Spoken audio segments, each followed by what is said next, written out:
시작한 당시 한국군이 보여준 행동이 엄청난 결과로 이어지고 있어 감동을 주고 있습니다. 아르비시 외곽에 위치한 토락마을은 쿠르드족 1,800명이 살고 있는 곳이었습니다.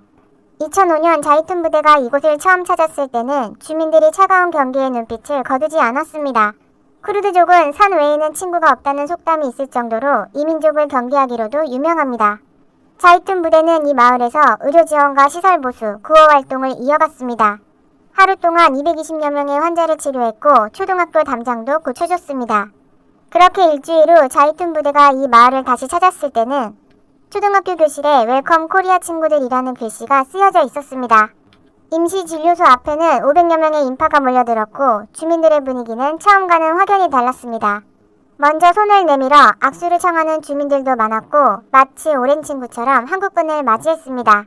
그렇게 한국군은 2만 명이 넘는 현지인을 치료해주며 신뢰를 얻었습니다. 이라크 현지인들은 자이툰 부대에 대해 한국군은 신이 준 선물이라는 말까지 했습니다. 당시 럼스펠드 미 국방장관도 자이툰 부대가 된 작전을 펼치려며 벤치마킹을 주문하기도 했습니다. 이라크에 파병된 20여 개 나라 가운데 한국군이 가장 성공적인 모델이 된 것입니다. 2003년 미국은 세계평화에 기여한다는 명분으로 이라크전을 개시해 참여를 촉구한 바 있습니다. 한국에서는 명분 없는 참여는 안 된다는 것과 국익을 위한 불가피한 선택이라는 쪽이 대립하기도 했습니다. 결국 한국은 전투 목적이 아닌 평화 재건군으로 규정하며 파병을 결정지었습니다. 그렇게 미국, 영국에 이어 세 번째로 많은 3,600여 명의 병력을 보낸 것입니다. 자이툰은 이라크인들이 즐겨 먹는 올리브를 뜻하는 말이자 평화를 상징하는 단어입니다.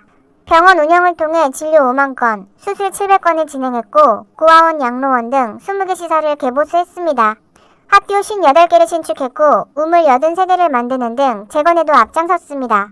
그렇게 2년여간 1만 5천 명이 이라크를 다녀왔으며 단 한 명의 사상자도 없이 작전을 수행했습니다. 기존에는 이라크 주민들에게 군대가 공포의 존재였다면 한국군이 이런 인식을 바꿔준 것입니다. 그리고 2012년 이라크에 방영된 허주는 시청률 80%를 기록하며 또 한 번 한국의 이미지를 드높였습니다. 이라크 영부인이 친필 초청장을 보내 허준 역을 맡은 정광열을 초대했을 정도입니다. 한국 맥주 인기도 덩달아 급증해 전체 수출국 중 3위를 차지하기도 했습니다. 이런 이미지 개선은 엄청난 건설 수주로도 이어지고 있습니다. 하나는 2012년 역대 최대인 12조 원 규모의 비스미아 신도시 프로젝트를 수주했습니다. 인구 60만 명을 목표로 주택 10만여 채와 기반시설을 조성하는 사업입니다. 이라크는 한국도 전쟁으로 폐허가 된 적이 있지만 단시간 내에 극복했다며 이 같은 경험을 배우고 싶다는 언급까지 했습니다. 그런데 2013년부터 시작된 이라크 내전은 또 한 번 위기를 몰고 왔습니다. 위험한 상황에 많은 외국 기업들이 이라크를 떠나간 것입니다.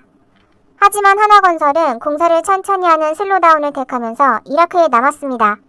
결국 내전이 종료됐고 이라크 정부는 2018년 밀렸던 미수금을 한꺼번에 지급하며 화답했습니다.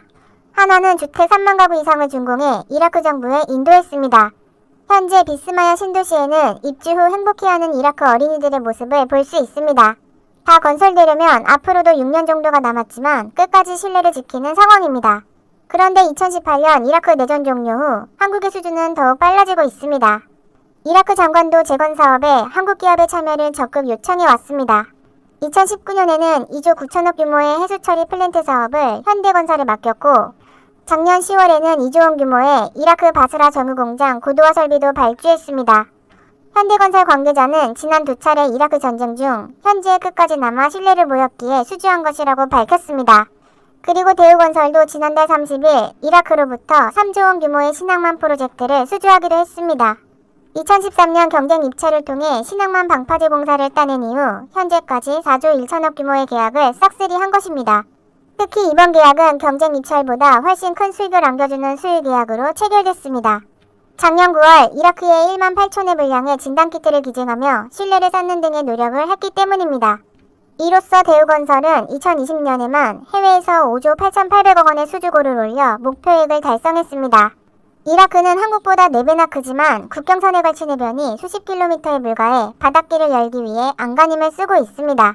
이라크 정부는 알포 신항만을 세계 12대 항만으로 만든다는 계획입니다.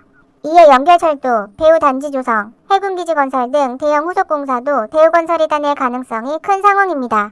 특히 이번에 친매터널 공사까지 따냈는데 이는 높은 기술력을 인정받았기 때문입니다. 침매터널 공사는 육상에서 제작한 구조물을 해저로 가라앉혀 연결하는 공법입니다. 대우건설은 초연약 집안이라는 악조건을 극복하며 거가대로 침매터널을 건설한 경험이 있습니다. 당시 수심이 최대 48m에 이르고 물살도 상당히 강했지만 뚝심으로 해결한 것입니다. 네덜란드나 일본 기술자들도 이런 악조건에서는 불가능할 것이라고 했지만 한국은 해냈습니다. 결국 이라크도 이런 능력을 믿고 2km에 이르는 침매터널 공사를 발주했습니다. 한국 건설사의 작년 해외 수주는 351억 달러로 5년 내 최대치를 달성했습니다. 수주 순위별로 보면 삼성 엔지니어링, 현대건설, 삼성물산, 대우건설, GS건설 등입니다. 이런 성과의 바탕에는 이라크에서 물어온 인프라 건설도 큰 역할을 한 것입니다. 이라크는 내전 피해 복구 사업으로 약 303조 원을 투입하고 100만 호 주택 건설도 계획하고 있습니다.